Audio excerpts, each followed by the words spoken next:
আজি আমি স্টাৰ্ট কৰিম ক্লাস 9 2 নম্বৰ অধ্যায়টো বহুপদ যেটো আমি পলিনোমিয়ালস বুলি জানো বহুপদ সো ইয়াতে বহুপদ বুলি কি কৈছে বহুপদ মানে কি হয় সো ইয়াতে আগতে আমাক জানিব লাগে পদ কি যেটো কৈছে বহুপদ সো সাপোজ ধৰা 2x square plus x plus 2 so এইটো এটা বহুপদ কিয়নো এইটো এটা এইবিলাকক এটা এটা কৈ পদ বুলি কয় সো এটাতকৈ বেছি পদ থাকিলে তাক বহুপদ বুলি কয় সো ইয়াতে আৰু আমি জানিম এইটো কি হয় আৰু এইটো কি কয় সো ফাৰ্স্টত এইটো যে আছে এইটো আমাৰ ঘাত বুলি কয় ইয়াতে লিখি লৈছো 2x square plus x plus 2 so x ৰ ওপৰত যেটো আছে স্কয়াৰটো ইয়াত এইটো ঘাত বুলি কয় এইটো হল x স্কয়াৰৰ হৰক বুলি কয় আৰু এইটো হল চলক সো একোটা পদ ঘাত এইটো হৰক আৰু এইটো চলক এতিয়া আমি কি জানিম চলক কি হয় সো চলক হল যিকোনো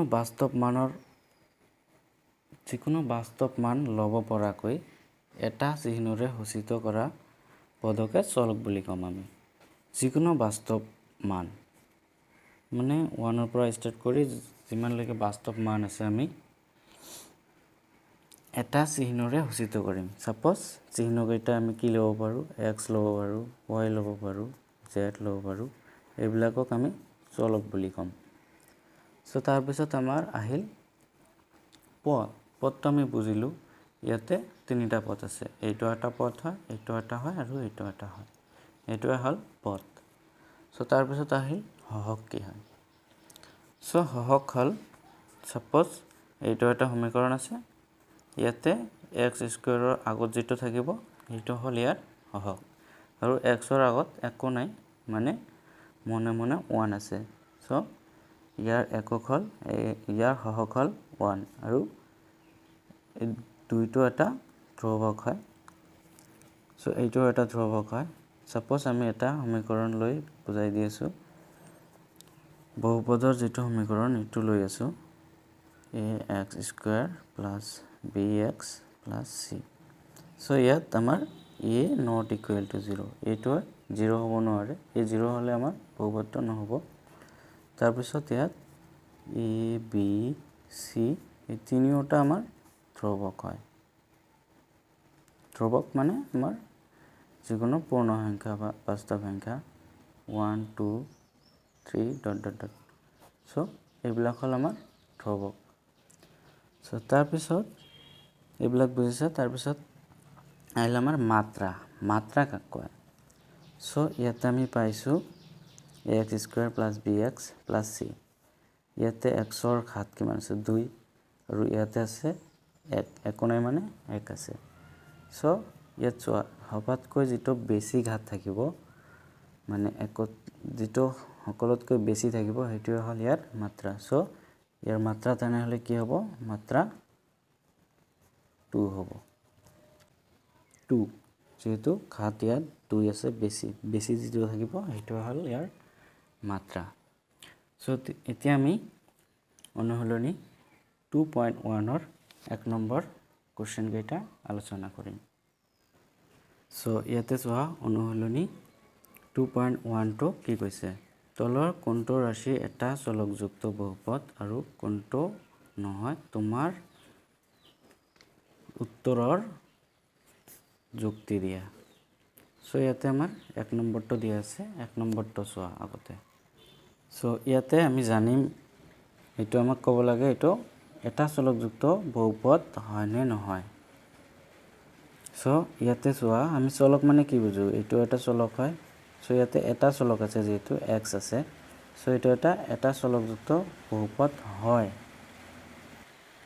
সো ইয়াতে x এটা চলক হয় আৰু x ৰ যিবিলাক ঘাত থাকিব এই ঘাতকেইটা পূৰ্ণ সংখ্যা হ'ব লাগিব, তেতিয়াহে আমাৰ এটা চলকযুক্ত বহুপদ হ'ব। সো ইয়াতে চোৱা এইটো এটা 2টো এটা পূৰ্ণ সংখ্যা। সো গতিকে এনসাৰটো কি হ'ব? সো 1 নম্বৰটো এনেকৈ হ'ব। এইটো এটা চলকযুক্ত বহুপদ হয়, কাৰণ ৰাশিটোৰ প্ৰত্যেকটো পদৰ চলক যেটো x আছে, xৰ সূচক বা ঘাত যেটো ওপৰত থাকে, তো সূচক বা ঘাত এটা পূৰ্ণ সংখ্যা। সো সেইভাবে এইটো এটা চলকযুক্ত বহুপদ হয়। সো তাৰ পিছত আমি চাম 2 নম্বৰটো কি আছিল? 2 নম্বৰটো আছিল y² plus √2। সো 2 নম্বৰটো আমাৰ এটা চলকযুক্ত বহুপদ হ'ব, কিয়নো ইয়াৰ এটা চলক আছে আৰু ইয়াৰ যেটো সূচক, এই সূচকটো পূৰ্ণ সংখ্যা হয়। সো এইটো আমাৰ এনসাৰ কি হ'ব? এইটো সো এইটো 2 নম্বৰটো আমাৰ এনেকৈ এনসাৰ হ'ব। এইটো এটা চলকযুক্ত বহুপদ, কাৰণ বহুপদ ৰাশিটোৰ পদৰ চলক y ৰ সূচক বা ঘাতটো এটা পূৰ্ণ সংখ্যা। সো এইটো দুইটো এটা পূৰ্ণ সংখ্যা, গতিকে এইটো এটা চলকযুক্ত বহুপদ ৰাশি হয়। তাৰ পিছত চোৱা 3 নম্বৰটো আমাৰ কি আছে? 3√t plus t√2। সো ইয়াত চোৱা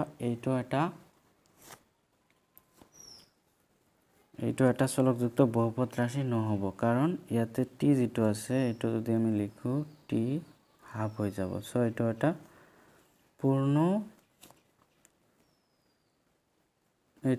পূৰ্ণ ঘাতযুক্ত নহয়, পূৰ্ণ সূচকযুক্ত নহয়, গতিকে এইটো এটা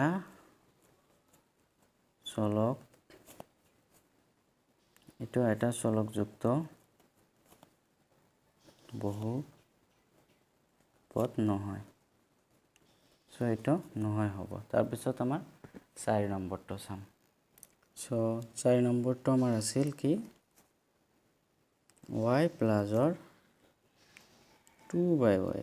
সো এইটো আমাৰ নহ'ব, যেহেতু y টো তলত আছে, গতিকে এইটো যদি আমি লিখো y plus y -1 হৈ যাব, যেহেতু এইটো তলত আছে, ওপৰত লৈ গ'লে -1 হৈ যাব। সো এইটো আমাৰ এটা চলকযুক্ত বহুপদ, এইটো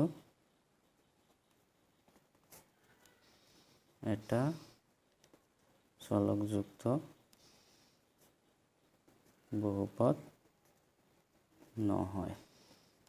সো তাৰ পিছত আমাৰ 5 নম্বৰটো চোৱা। সো 5 নম্বৰটো কি কৈছে? x⁻10 plus y⁻3 plus z⁻50।